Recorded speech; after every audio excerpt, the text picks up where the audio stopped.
Hello, this is the Trews. On the day that it's revealed that Leon Britton was accused of raping children, we ask, is the establishment riddled with paedophiles and sex criminals? This is the Trews. Subscribe here. We know people in Westminster 3 decades ago were sexually abusing youngsters. I would like to make a statement about the sexual abuse of children.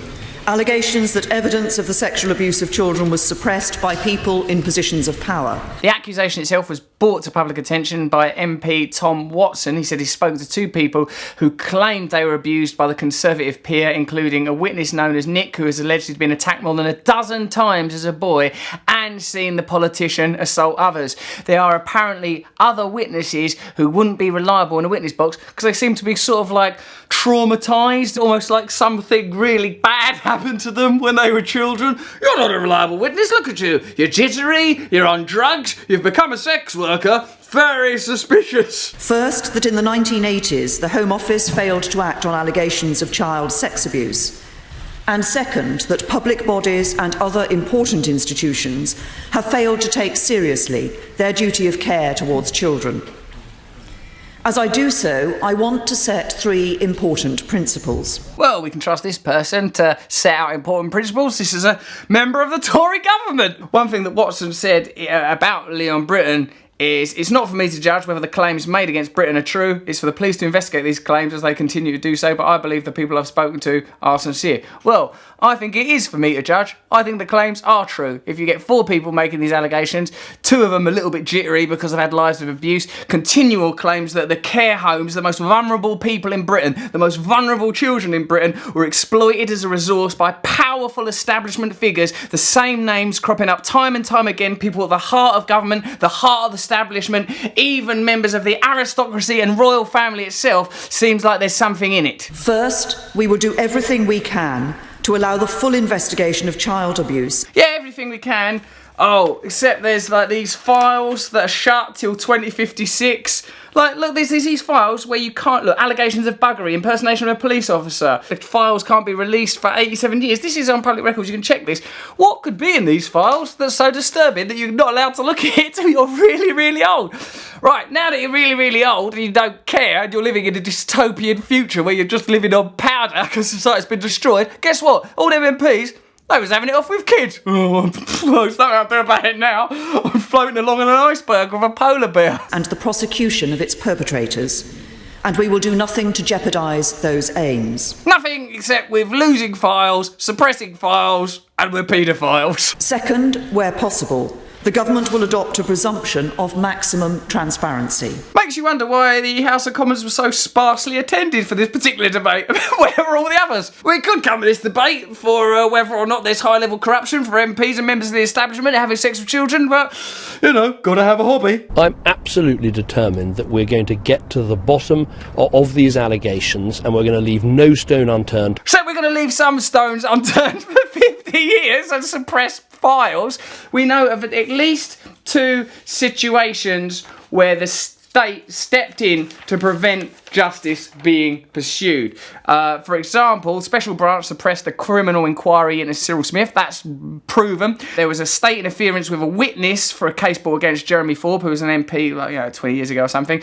One of Margaret Thatcher, remember her? One of the police close protection officers has publicly said he warned her about investigations into one of her MPs. So there it is. We know that Margaret Thatcher knew about it. If we know that about her now, what can we suspect about the people that currently govern us? Just days ago, police said claims that a ring of prominent politicians and others abused and terrorised, even murdered children here were credible. And today it's emerged that an MP has handed officers allegations about 6 sitting parliamentarians. The Home Secretary announced a new chair of the Child Sex Abuse Inquiry this week. Previously, this inquiry has been beset with problems because Inquiry Chair Fiona Woolf, the last one they had, resigned from her position after concerns were voiced over her links to former Home Secretary Leon Britton.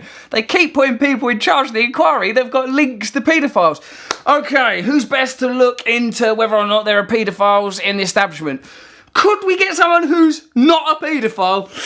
It's going to be difficult round here. It was the year after Margaret Thatcher had swept to power. Where there is error, may we bring truth. And where there are paedophiles, may we bring cover-ups. It's highly likely she saw the contents.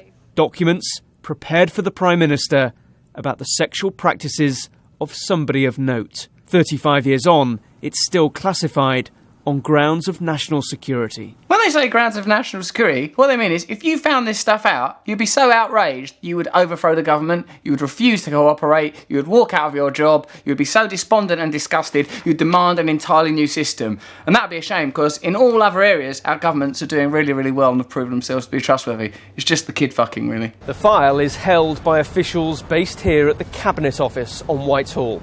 They've confirmed to us that it still exists. They've also confirmed to us that it is still too sensitive to release. Bit sensitive, that makes us look bad because of the old paedophilia. But they have made this promise, that any document that may be relevant will be released to the inquiry into historical child sex abuse. Historical child sex abuse? What about child sex abuse that's going on now? I don't know about, like, Harold and William the Conqueror were buggering about with page boys on the Bayeux Tapestry. I want to know about things that's been going on in my lifetime, but people have been putting people in prison, breaking up society, profiting from selling institutions, telling us that we're amoral and that the disabled people don't deserve benefits. When they're on their hobbies, they're going into child care homes and knocking off kiddies. Just last November, these men published their report that searched for government files that may be relevant. The chief executive of the NSPCC has today said this specific file was not revealed by any department. So it's clear that administration and bureaucracy is being used to cover up the truth. But just to give you clarity around Leon Britton, who died last week, to be legally sensible, I should say these are allegations against Leon Britton. He was a member of a Westminster paedophile network. 2 unidentified men murdered a child in front of him during a physical beating following a sexual abuse in or around the early 80s. That's what's being investigated currently. But there are many other establishment figures implicated in this. Did you know too that the way the establishment works in protecting itself extends to legal powers granted to the royals that we don't ever hear about? We recently heard that the Queen and Prince Charles's secretive power over veto over new laws was exposed after Downing Street lost its battle to keep the information about its application secret. So the Queen and Prince Charles can veto our laws. Didn't you think, weren't you always told, it's nice, she's just for the tourists up there in her shiny hat? Oh no, they can veto laws up there.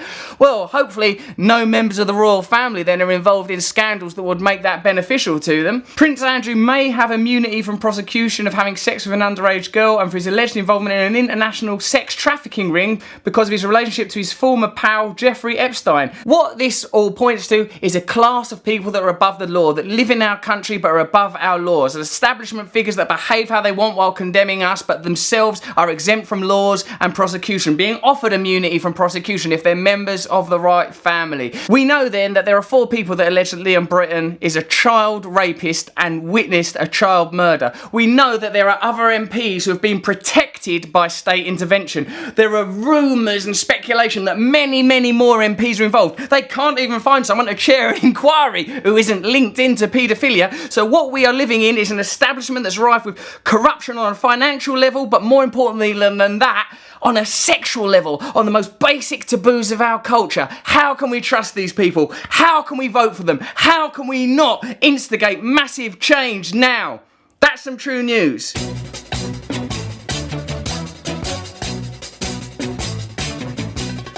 Nose is a tool that is abused to fool you and to leave you scared and confused. Trews is like the nose. If the nose was true, I want some Trews. Let's have some Trews.